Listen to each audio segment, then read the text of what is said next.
मकसद ही ये खोलने का था कि जहाँ जहाँ लोगों के मुतालबे हैं, परेशानियाँ हैं, जहाँ नॉर्मल तरीक़ों से उनका जो मुतालबों का हल नहीं हो रहा है, वहाँ पे हम इंटरवीन करें और लोगों की मुश्किलात जो हैं वो कम करें। ये सिलसिला काफ़ी कामयाबी से चला है। बीच बीच में जो फीडबैक मिलता है उसको लेके हम इसको और ज़्यादा जो है मजबूत करने की कोशिश करते हैं। लोगों के मुतालबे अलग अलग किस्म के होते हैं ना, कुछ डेवलपमेंट को लेके, कुछ ट्रांसफ़रों को लेके, कहीं पे उनके सोशल वेलफेयर की स्कीमों के पैसा फंसा हुआ है, कहीं पे बाकी मामले हैं। तो मुख्तलिफ़ किस्म के जो हैं रिप्रेजेंटेशन यहाँ लेके लोग आते हैं। उमर साहब 11 महीने हो रहे हैं, क्या चैलेंजेस रहे? हालांकि ये स्टेट नहीं है, क्या चैलेंजेस रही सर? अब आपके सवाल में ही जवाब है ना। सबसे बड़ा चैलेंज ये है कि स्टेट नहीं है ना। हम तो उम्मीद कर रहे थे कि जिस तरह जम्मू कश्मीर के लोगों को एक वादा किया गया था और यहाँ तक कि सुप्रीम कोर्ट को भी ये बात कही गई थी कि ये 3 जो है स्टेप प्रोसेस होगा। पहले डिलिमिटेशन, फिर इलेक्शन, फिर स्टेटहुड। डिलिमिटेशन भी हुआ, इलेक्शन भी हुए, लोगों ने बढ़ चढ़ के इलेक्शन में हिस्सा लिया। अब चलिए, बीजेपी की बदकिस्मती वो जीत नहीं पाए, लेकिन उस बात की सज़ा तो जम्मू कश्मीर के लोगों को दी नहीं जा सकती। कहीं ऐसा लग रहा है कि क्योंकि जम्मू कश्मीर के लोगों ने यहाँ बीजेपी की हुकूमत नहीं बनाई, इसलिए अब जम्मू कश्मीर के लोगों को स्टेटहुड नहीं मिलेगा।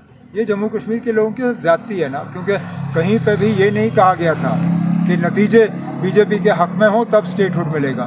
यहाँ बदकिस्मती से अब देखा जा रहा है कि स्टेटहुड और इन चीज़ों की मुखालफत अगर कहीं से हो रही है तो बीजेपी की तरफ से हो रही है। टूरिज्म 20% है, शिकारा वाले चेंज कर रहे हैं, हाउस बोट वाले रो रहे हैं सर। सब रो रहे हैं ना, सब रो रहे हैं। हमारी तो लगातार कोशिश रही कि टूरिज़म दोबारा से शुरू हो, और हम उम्मीद भी कर रहे थे कि ये पूजा सीज़न जो है, पूजाओं के बाद वेस्ट बंगाल, कलकत्ता वगैरह से जो है टूरिस्ट दोबारा आना शुरू हो जाएंगे। लेकिन जिस तादाद में हम उम्मीद कर रहे थे उस तादाद में अभी लोग आए नहीं। हमारी कोशिशें तो जारी रहेंगी, देखते हैं क्या होता है। सर आई लव मोहम्मद, तब इसमें लिखने में किसी को एतराज़ क्यों? ये 3 अल्फाज लिखने में किसको एतराज़ हो सकता है? मेरी समझ में नहीं आता ना, ये 3 अल्फाज लिखने पे ये गिरफ्तारी की वजह कैसे बनती है? ये अब आप इसका मतलब कोई वाकई कोई मतलब दिमागी तौर बहुत ज़्यादा बीमार होगा जो इन 3 अल्फाजों को लेके इसके ऊपर कोई केस बना सकता है। इसमें तो कोई केस, और मैं तो चाहूँगा कि अदालत फटाफट इस चीज़ को जो है दुरुस्त करें। ये कहीं पे भी ये 3 अल्फाज लिखने आई लव मोहम्मद कहाँ से गैर कानूनी है ना? अगर 1 मिनट के लिए आप इसको एक मज़हब के साथ जोड़ देते हैं तब भी इसमें क्या गलती है ना?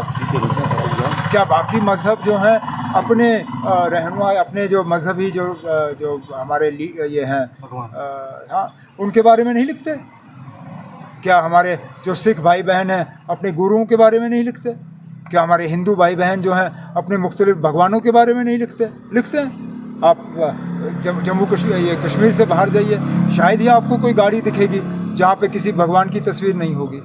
तो अगर वो गैर कानूनी नहीं है तो ये कहाँ से गैर कानूनी हो जाता है ना? उमर साहब आप LOP का डेजिग्नेशन क्या है? Leader of the opposition. Opposition का काम क्या है? अपोज करना।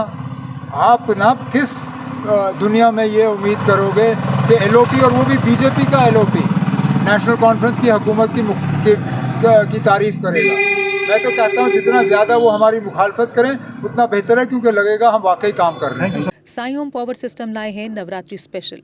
अब हर एक्साइड नियो ई रिक्शा की खरीद पर पाएं एक 32 इंच की LED और 25,000 का discount. Exide neo Bharat e rickshaw अब करे डबल काम, चाहे बिठाओ सवारी या फिर ढोलो सामान। जबकि एक्साइड नियो ई रिक्शा अब हो गया है पहले से अधिक पावरफुल, क्योंकि अब इसमें लगाई है 1200 वॉट की मोटर और नया व बड़ा डिफरेंशियल। जबकि चढ़ाई चढ़ने के लिए अब आ गया है इसमें power gear. Exide neo e rickshaw अब आया है नए फीचर्स व डिजाइन के साथ, जिसमें बड़ा डैशबोर्ड और रूफ कैरियर के साथ rear right side passenger protection bar, जबकि साई ओम पावर सिस्टम अब दे रहे हैं एक्सचेंज ऑफर, जिसमें कोई पुराना ई रिक्शा लाए और ले जाए नया एक्साइड नियो ई रिक्शा या Exide neo Bharat e rickshaw. तो देर किस बात की, आज ही आए और ऑफर का लाभ उठाए। हमारा पता है Sai Om power system, last matador stop, Anand Nagar, Bohri, Jammu. Jammu संभाग में डीलर बनने के लिए संपर्क करें 0191 2554 360।